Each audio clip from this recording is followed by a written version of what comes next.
Okay okay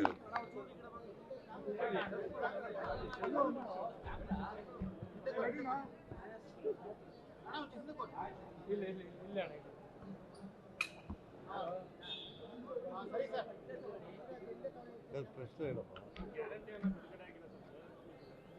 ನೋಡಿ, ನಾವು ಏನು ಪ್ರಥಮ ನಮ್ಮ ಸರ್ಕಾರ ಬಂದ ಪ್ರಥಮ ಕ್ಯಾಬಿನೆಟ್ನಲ್ಲೇ 5 ಗ್ಯಾರಂಟಿಗಳನ್ನು ನಾವು ಜಾರಿ ತರ್ತೇವೆ ಅಂತ ಹೇಳಿದ್ದು ನಿಜ, ಮಾಡಿದ್ದು ನಿಜ. ಇಲ್ಲಿವರೆಗೂ ನಾವು ಕೊಡ್ತಾನೆ ಬಂದಿದ್ದೀವಿ. ಇಷ್ಟು ವರ್ಷ ಕೊಟ್ಟಿರೋರು ಒಂದೊಂದು ಸಾರಿ 2 ತಿಂಗಳು, ಒಂದೊಂದು ಸಾರಿ ಚೇಂಜ್ ಆಗುತ್ತೆ, ಲೇಟ್ ಆಗುತ್ತೆ, ಬಿಟ್ಟರೆ ದುಡ್ಡು ಕೊಡದೇ ಇರೋದೇನಿಲ್ಲ. ಇಷ್ಟು ವರ್ಷನೂ ಕೊಟ್ಟಿದ್ದೀವಿ. 2-3 ವರ್ಷದಲ್ಲಿ ಯಾವತ್ತೂ ಕೂಡ ನಿಂತಿಲ್ಲ. ಇಂಥದ್ರಲ್ಲಿ ಯಾರೋ ಈ ಬೇರೆ ಬೇರೆ ವಿಷಯಕ್ಕೆ ಒಂದು ಸ್ವಲ್ಪ ಜನಕ್ಕೆ ತೊಂದರೆ ಆಗಿದೆ. ಯಾವುದು ಜಿ ಎಸ್ ಟಿ ಪೇಯರ್ ಇದ್ದರೆ, IT ಪೇಯರ್ ಇದ್ದರೆ, ಅಥವಾ ತಾತ್ಕಾಲಿಕವಾಗಿ ಏನೋ ಒಂದು ಪರ್ಚೇಸ್ ಮಾಡಿದಾಗ ಆ GST ಎಂಟ್ರಿ ಬಂದು ಮಿಸ್ಟೇಕ್ ಆಗಿದೆ. ಆ ಥರದ್ದು 1.5 ಲಕ್ಷ ಇತ್ತು, ಅದನ್ನು 59,000 ಕ್ಲಿಯರ್ ಮಾಡಿದ್ದೇವೆ. ಅದರಿಂದ ಈ ಸಾರಿ ಆಗಸ್ಟ್ವರೆಗೂ ಕೊಟ್ಟಿದ್ದೇವೆ.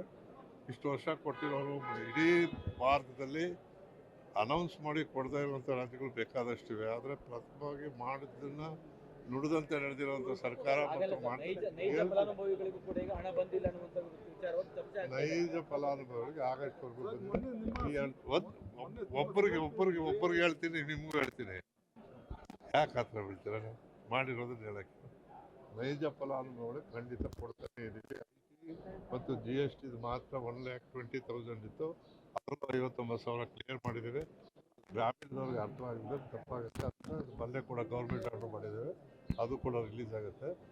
ಆಗಸ್ಟ್ವರೆಗೂ ಕೊಟ್ಟಿದ್ದೇವೆ. ಈ ಸಾರಿ ಕೊಡ್ತೀವಿ. ಈಗ ಒಂದೊಂದು ಸಾರಿ ತಾಂತ್ರಿಕ ತೊಂದರೆಯಿಂದ 2 ತಿಂಗಳು ಆಗ್ಬೋದೇ ಹೊರತು ಇಷ್ಟು ವರ್ಷ ಕೊಡದೇ ಇರ್ತೀವ, ಕೊಟ್ಟೆ ಕೊಡ್ತೀವಿ. ಸರ್, ಪದೇ ಪದೇ ತಾಂತ್ರಿಕ ತೊಂದರೆ ಆಗುತ್ತೆ ಸರ್. ಆಗಸ್ಟ್ ಯಾವಾಗಲೂ ಆಗಿಲ್ಲ. ಇಲ್ಲಿವರೆಗೂ ಕೊಟ್ಟಗೇನು ತಾಂತ್ರಿಕ ಆಗಿತ್ತು?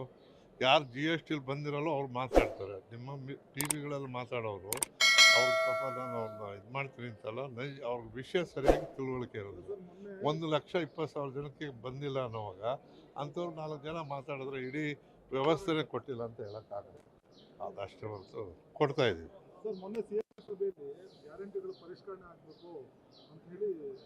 ಅದು ಅಭಿಪ್ರಾಯಗಳು ಹೇಳ್ತಾ ಇದ್ದಾರೆ. ಬಟ್ ಸರ್ಕಾರದ ತೀರ್ಮಾನ ಕೊಡಬೇಕು ಅನ್ನೋದಿದೆ, ಕೊಡ್ತಾನೂ ಇದ್ದೀವಿ. ಅದ್ರ ಬಗ್ಗೆ ಏನು ಚರ್ಚೆ ಆಗಿದೆ.